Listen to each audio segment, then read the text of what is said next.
Hello all there, I'm going to give you an overview of the first results of the onshore party in Bremen. Where's the daytime go when I'm asleep at night? To the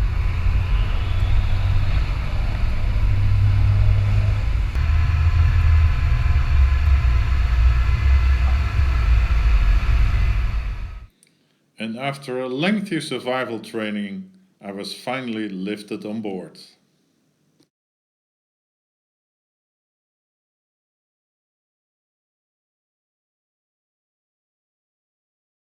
The roughnecks at Deze are drilling core after core after core. And finally they got about 600 meters of perfect core.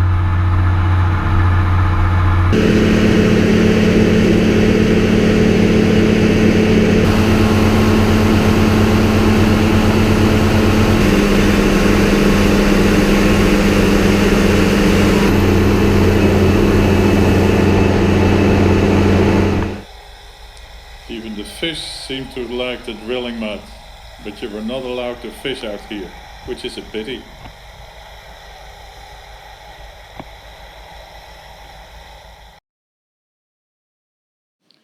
The drilling is here basically a day and night operation.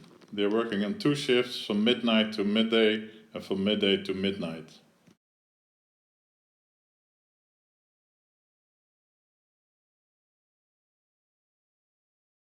The cores are brought on deck in a plastic liner and cut into 3-meter pieces. Then they are stored, waiting for shipment to Bremen.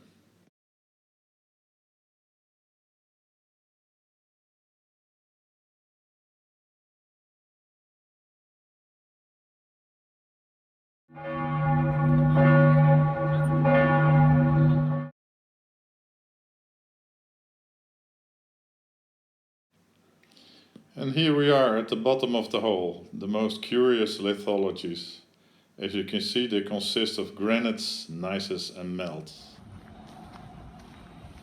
Hier is Marem, waar de kernen bestudeerd en opgesneden gaan worden. Let me take you on a short visit to the core repository here in Bremen. As you can see, here are the core storage, and we go through this door to the place where the cores will be cut, split, opened and further described.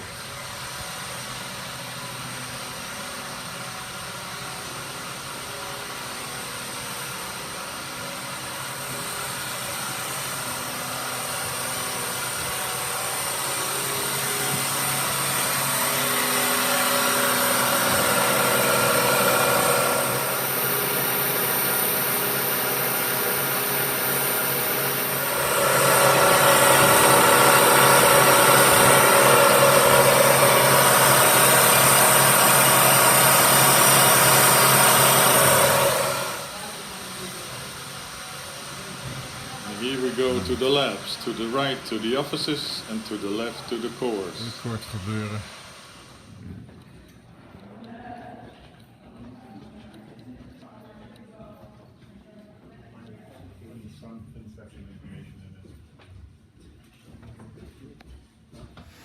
And to the other side we go to the core labs. Morning.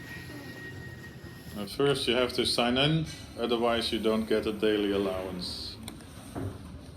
And then on to the fridge, where most of the cores from deep sea drilling and ocean drilling from the Atlantic and the Mediterranean are stored.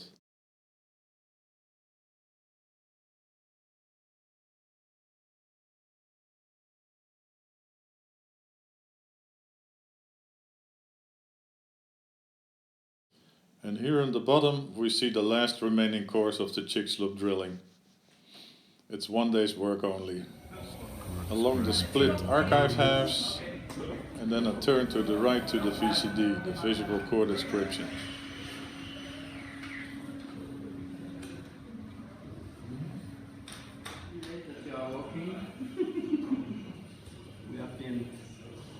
Okay, here is a nice carbonate class with foraminifers.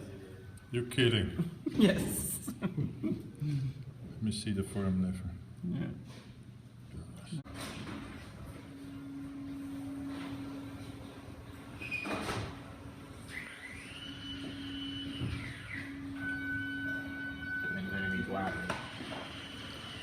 very nice aid in describing the sections is the core wall. 3 adjacent screens from the computer display all sorts of data while you're looking at the cores themselves.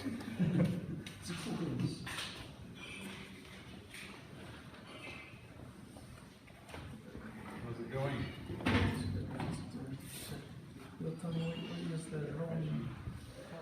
On the core wall you can see 4 kinds of data.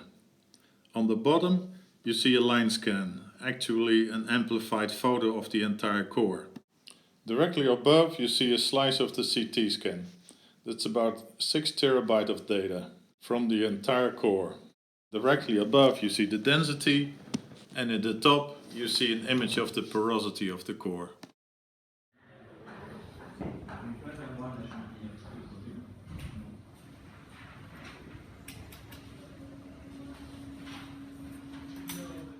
The corner of the micropaleontologist. Here we look at the planktic foraminifera and the nanofossils. One of my favorites, Palmerae. It's a very nice index fossil. We ask for samples, plot them on the core itself, make a scan of all the thin sections,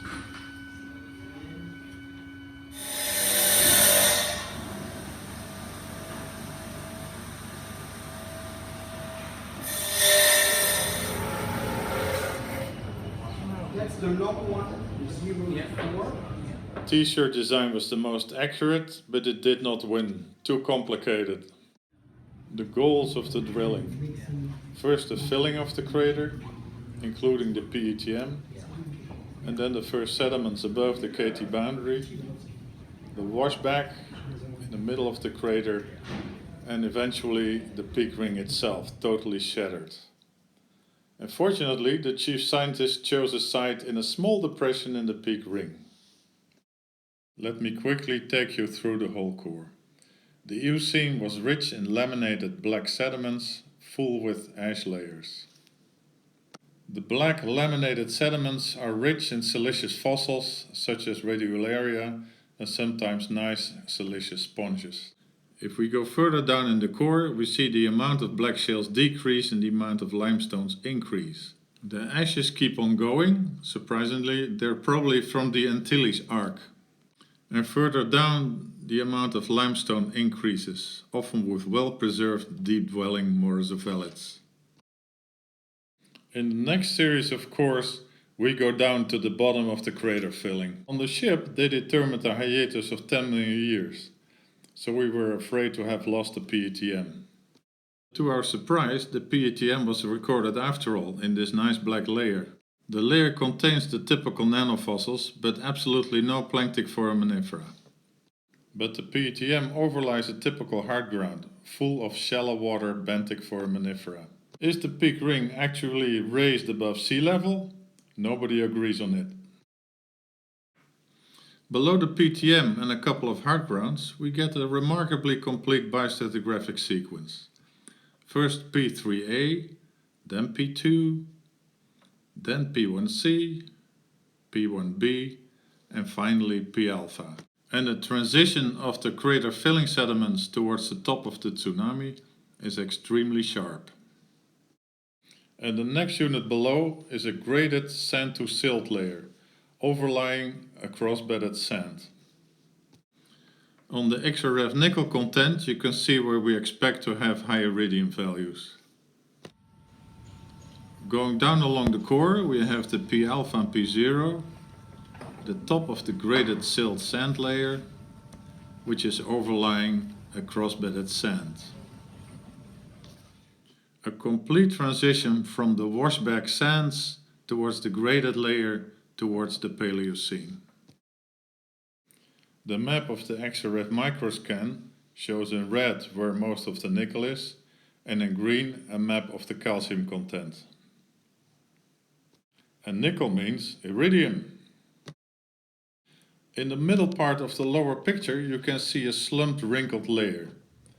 In order to see if it's a burrow or a folded layer, we took a tour through the CT scan. If you go through the CT scan you can clearly see it's not a single burrow, but it's a sort of wrinkled layer if you go back and forth through the slice of the core. Below the nickel-rich graded layer we get through a cross-bedded sand, and it gets coarser and coarser down core. The composition is mostly melt clasts, limestones and all sorts of clasts from the bottom of the crater.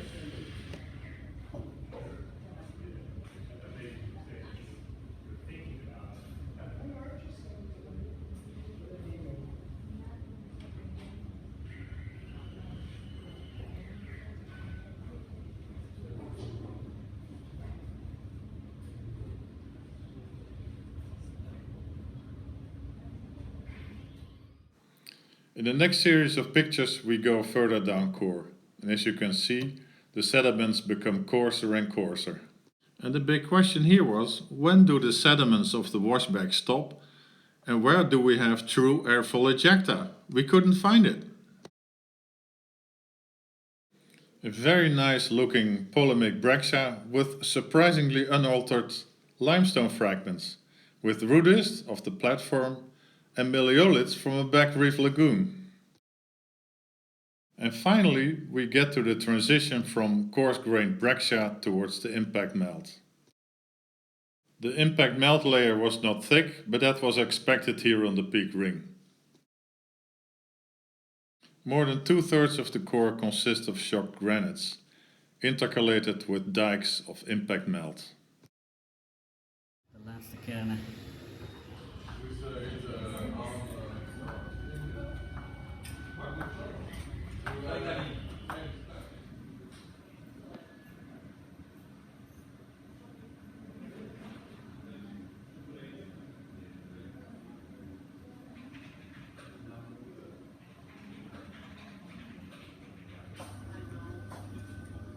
Right, so very inspiring to look at the rock like that. So Axel, can you explain to me what this is? Yes. Tell me. We have granite. We have another granite. One of the weirdest clasts, a graded sand breccia layer in the middle of the basal granite. And of course there are science meetings, usually halfway between the two shifts. You will get in your way, let us know, because we know from offshore that it can be a little bit intrusive sometimes. Come and speak to us in the house. You never ask of me. And hello to you all from the full science crew. Long time ago. And finally, while cycling to Maren through the Burgerpark, I found numerous delicious mushrooms.